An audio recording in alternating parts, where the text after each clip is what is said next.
was great. But, guys, I just want to say I couldn't be happier and prouder to be a part of the staff and a part of the Rutgers tradition. So excited to get the season going and excited to be a part of Coach Giano's staff. And like I said, really appreciate you being on it with me. All right, we'll start with Tom Canavan. Oh, am I good? Go ahead, Tom. All right. Coach, can you talk about this period? How do you evaluate running backs without seeing them? Well, I think the biggest part is, to be on top of the recruiting and being into the film work. You have no choice but to study the film, watch every kid that's in your area, any kid that you feel that may be able to help the program, and you really have to dig into their film, not just their highlights, but you got to get to the game film too, because everybody looks great on a highlight tape. I think it's really important to see what kids are doing when the camera is not on them, to get an idea of what type of guy are they and what type of guy can they be for our program. The same holds true with the kids who are currently on the roster or played previously. Listen, we got a chance to be with those guys early on in the winter, so we definitely got a chance to see their work ethic, and every one of them is outstanding. I'm looking forward to getting back and getting on the field and watching them, apply their trade. Thank you. Robin? Hey, Coach.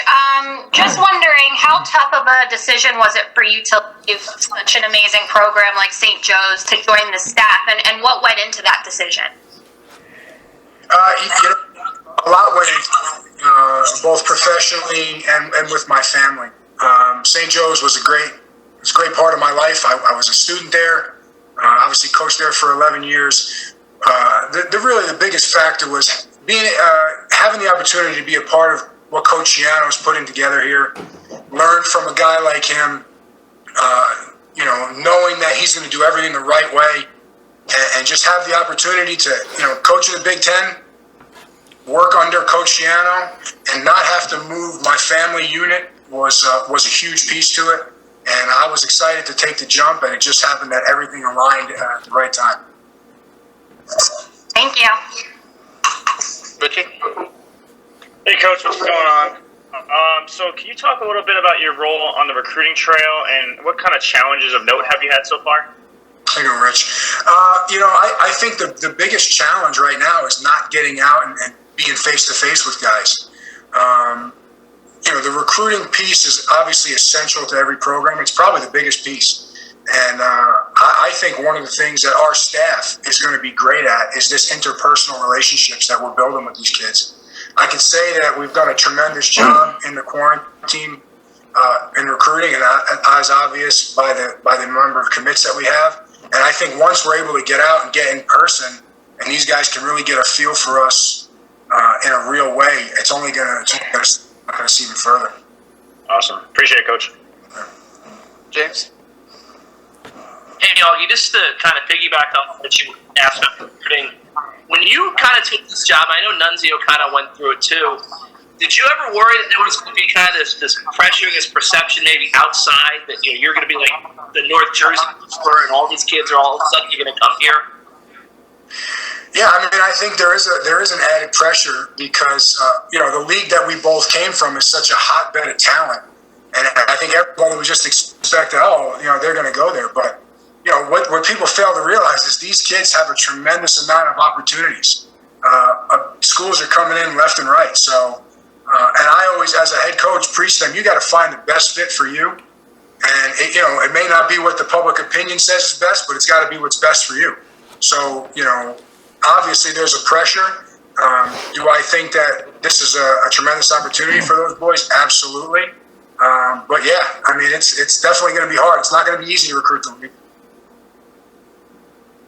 Bobby? Coach, you've had some success on the recruiting trail early. What's been key to that, and what's it been like going recruiting schools that you were competing against this time last year? Sure.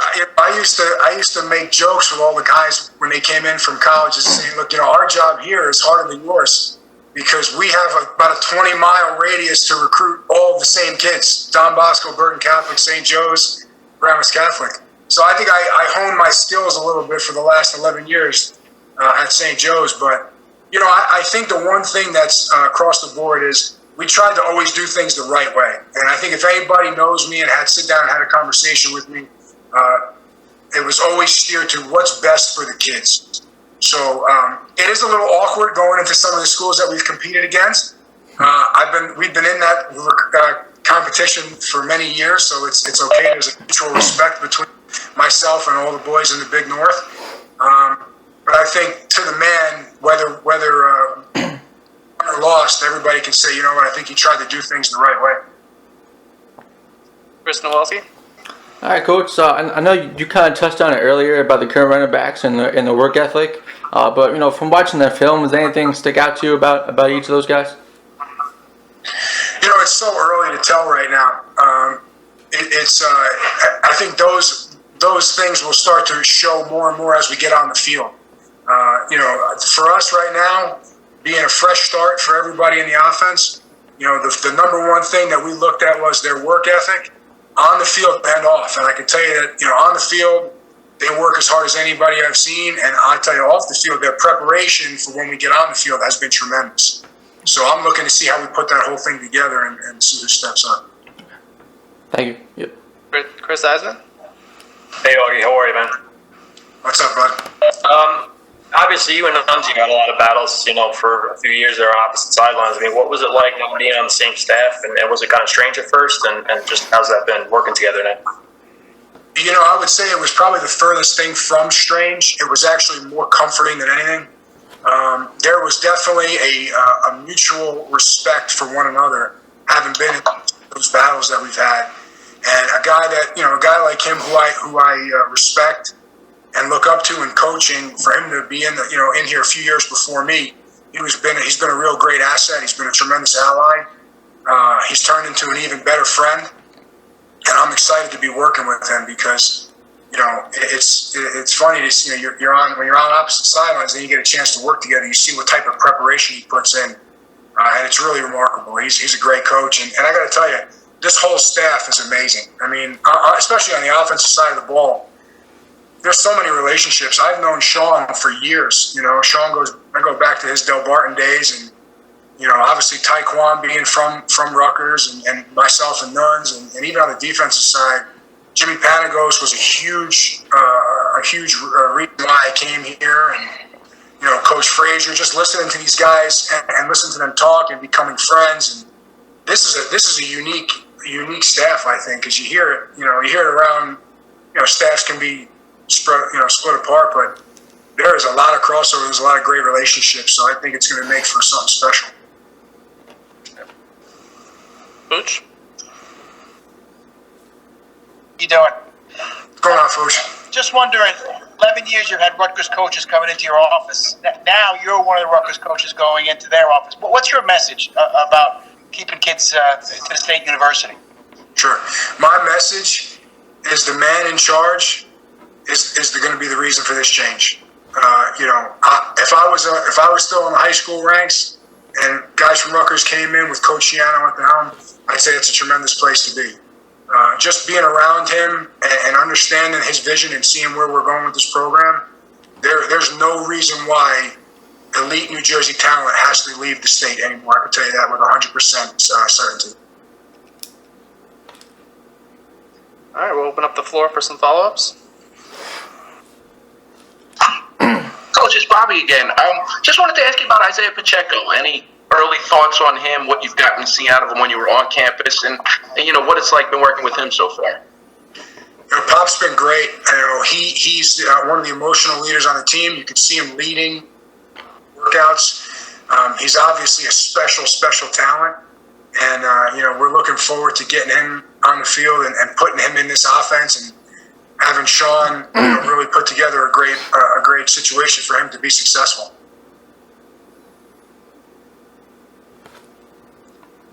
Any further questions?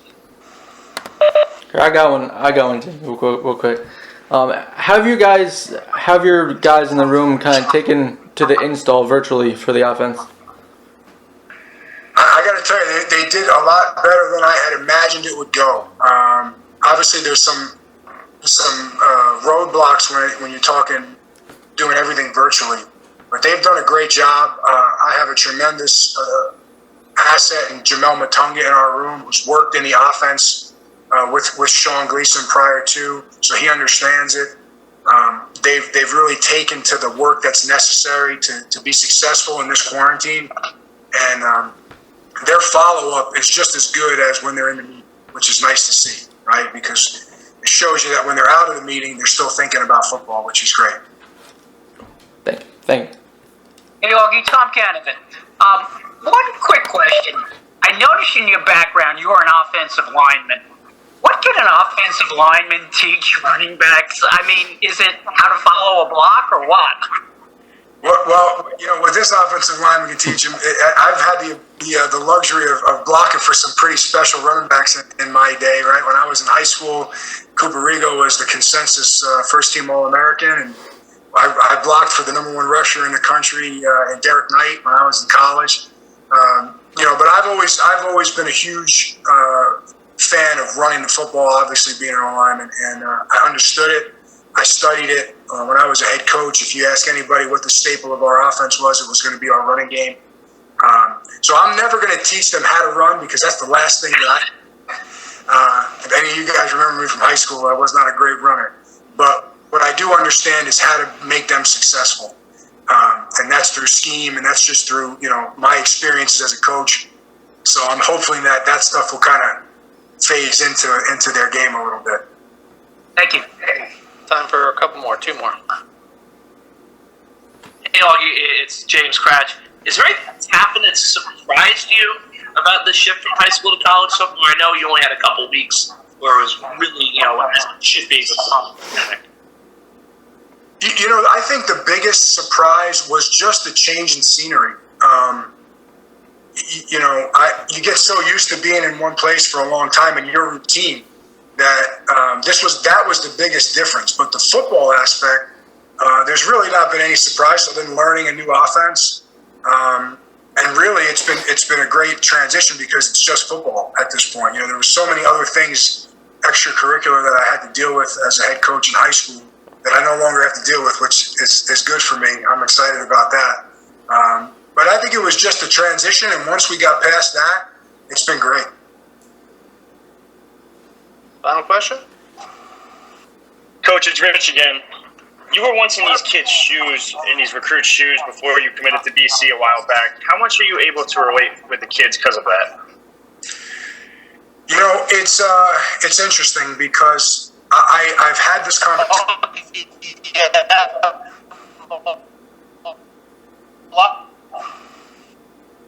I'm sorry? We'll get the mute coach. In terms of my experience, the one thing that I tried to always impress upon my players was, and I think I said this earlier, is it's not about what people think is the best fit. It's not about what the public says is right or who's winning the most games. It's got to be what's right for you. And I can remember vividly when I chose to go to Boston College. They were coming off of 2 4-7 seasons, and I had a pretty good amount of offers, and people would say, well, why aren't you going on Notre Dame? Why aren't you going to Ohio State? And it just came down to a fit. It came down to where I felt comfortable, and I've always tried to impress upon them that people are going to have everybody's going to have their opinion, but at the end of the day, when you feel it in your gut and you feel it in your heart, you're going to know what's the right place for you. And it's always the people, for me, that made it up. Football is a tremendous game for a lot of reasons. It's the people that we get to be around on a daily basis that make it special. So the place is important, but to me, it's always been about the people. And I think that's why Rutgers is going to be so successful, because we have great people and we have a great leader. Thanks a ton, Coach. All right, thanks, Coach, for your time today. Guys, really appreciate you spending some time. Thank you. Thanks, Augie. All right. Thanks, Coach. Good day, everyone. You too.